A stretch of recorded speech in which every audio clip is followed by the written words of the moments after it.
The Urban Blueways and Greenways Part 1 seminar and webinar organised by the Galway National Park City Initiative took place November the 23rd with presentations from members of local government and state agencies of 4 cities, namely Belfast, Chicago, Chattanooga and Glasgow, who gave an overview of their urban waterways and associated greenways, past and present. The aim was to provide information to Galwegians and others from all walks of life and across the world on how such urban infrastructure can be improved in order to meet the needs of city dwellers and of biodiversity. The seminar forms part of the This is the World Calling Galway series, learning from the experiences of other cities in Ireland and worldwide, that will be normally hosted bi-monthly by the Galway National Park City Initiative on topics relevant to sustainable city development such as energy, biodiversity, urban food and sustainability in large institutions. The meeting was excellently chaired by Phil James, co-founder of the Galway Waterways Foundation, member of Corribio, National Heritage Award winner 2022 and a champion of the Galway National Park City Initiative. The seminar was held online as well as in the conference room of the Inside SFI Research Centre for Data Analytics at the Data Science Institute of the University of Galway as part of the Galway Science and Technology Festival 2022. Special guest of honour was 87-year-old Michael Keeney, a man who has left such a positive mark on the city's built and natural environment during his tenure as engineer with Galway Corporation, now Galway City Council, from 1964 until his retirement in 2001.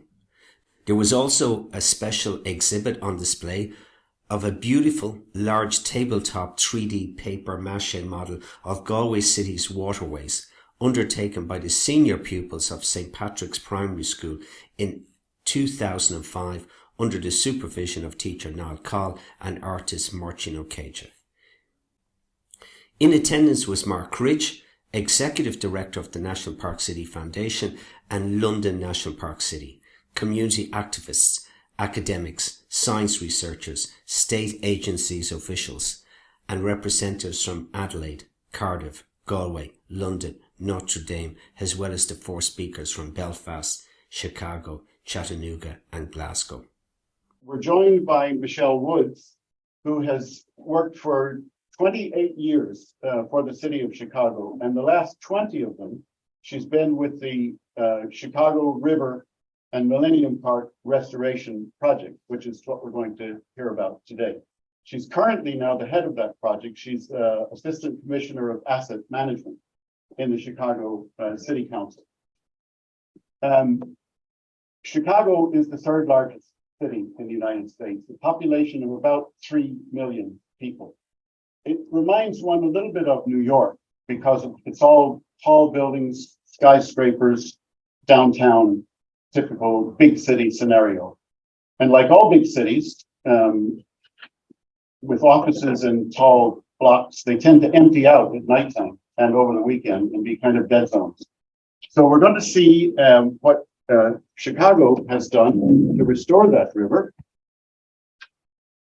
And we're going to welcome Michelle. Hello, good morning or good afternoon, depending on where we are, right?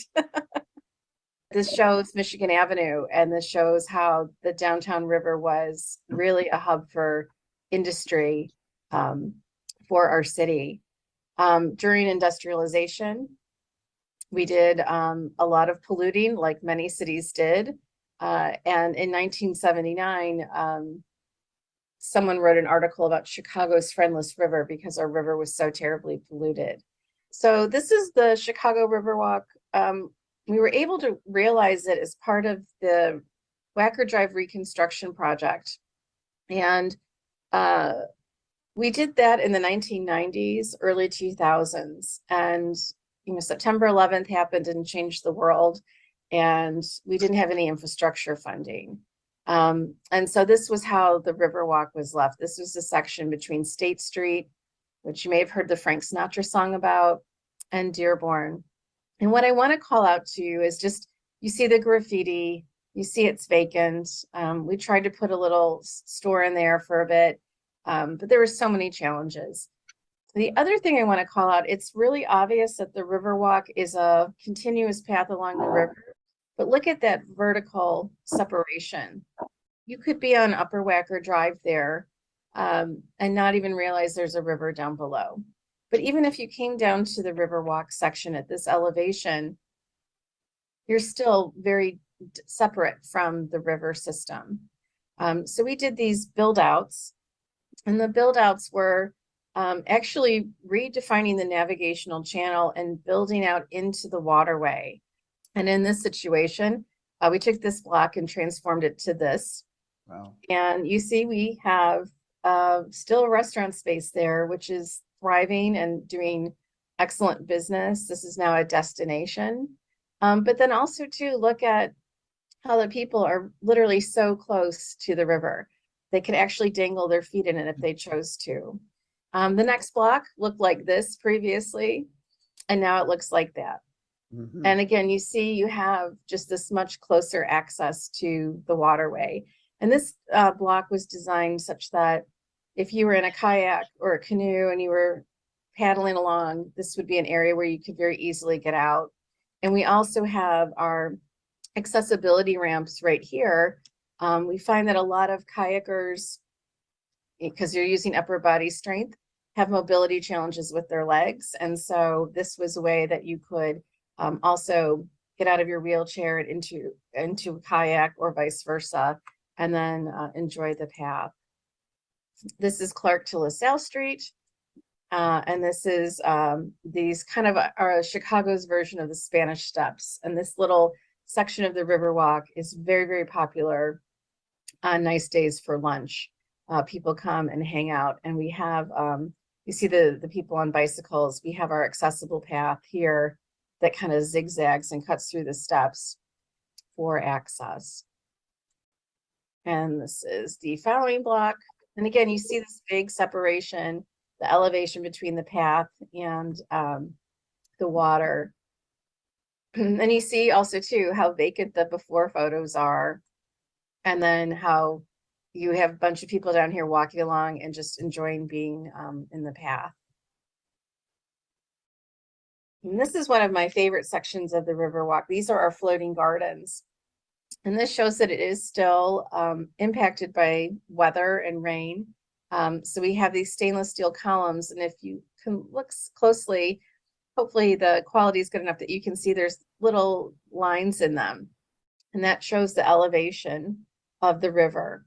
Normally the Chicago River is at a -2 CCD or Chicago City datum.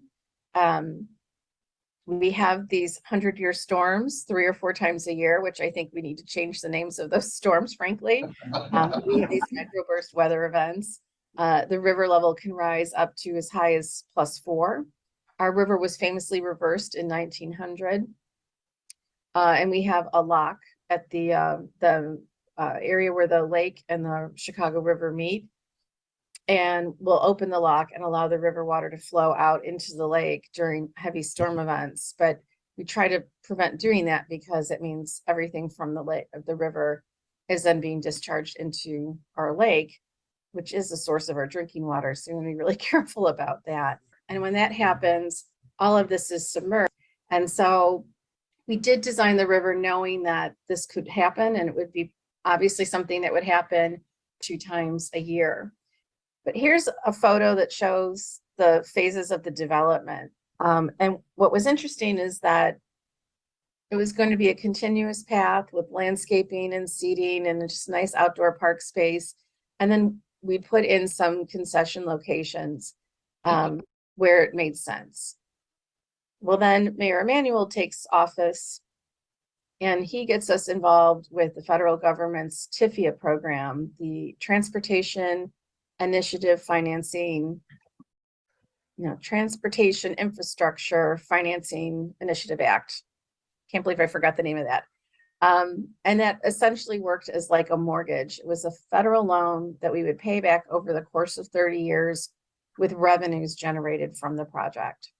Now, what's interesting about that is that they use it mostly for highways or tollway construction, right? Where you driving down the way, you pay and generating revenue from the infrastructure. We all of a sudden had to figure out how to put as much retail space in this parkland or this viaduct, right? Like where would you put these things and generate enough revenue to pay this loan back? So that was a real interesting challenge. And we were very successful at it.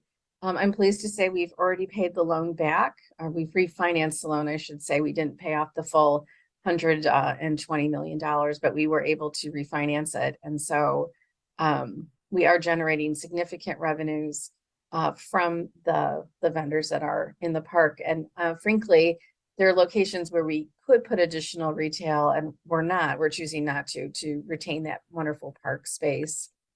I'm pleased to say that in August of 2021, we were at 17 million in total revenues from the vendors. And right now in 2022, as of our August numbers, we were at 19 million. Franklin Street and Wells here is across from the merchandise mart, the Mart building.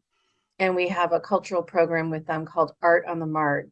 And essentially projectors on the Riverwalk side put an art show on the facade of the Merchandise Mart building every night. I encourage you to look up their website, Art on the Mart, and you'll see the different programs and plans that the shows that they have. Let me ask you something that occurs to me when you describe the Art on the Mart program and other things that may have happened on the other side of the river with the Chicago Walk in view. There's sometimes a concern by some that the creation of green and blue spaces would have a detrimental effect on development and developers. What has been the experience in Chicago? Absolutely not. No. What we've seen with our $100 million investment, Mayor Emanuel used to tout about this all the time, is that we had $1 billion investment then from the private industry, private developments. One of the things I used to say is that it makes the city more competitive for conventions and tourism, right? Like, so if you're going to have a convention where you're sitting all day in conference rooms or in meetings, it's nice to go take a walk afterwards. So instead of saying I'm going to a casino, right? Or, I'm going to go take a walk and have a gelato.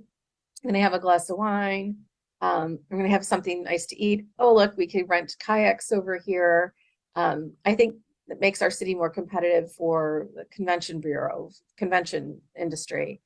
I'd also say too, again, looking and thinking about those vacant spaces, and then you see these restaurants that are there and people are at the restaurants, but then you also have people working at those restaurants. So I think that is definitely something. On a human scale, we're connected to nature and we're connected to the water.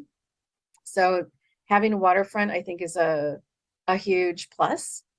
And I think too that just having beautiful park space is kind of a soothing thing for just general anxiety of society and business and life. But I think too, you definitely need to have a collaborative effort with, multiple stakeholders being involved and promoting the event and kind of forging together. I think one great thing about the Riverwalk is people feel a sense of ownership of it, that it's their space. We just have to thank you so much for taking the time to do this with us today, and wish you all the very best for the future, and wish Chicago all the best. And we hope to see you in Galway sometime in the not too distant future. Thanks so much, Michelle. I would love it. It's been my pleasure.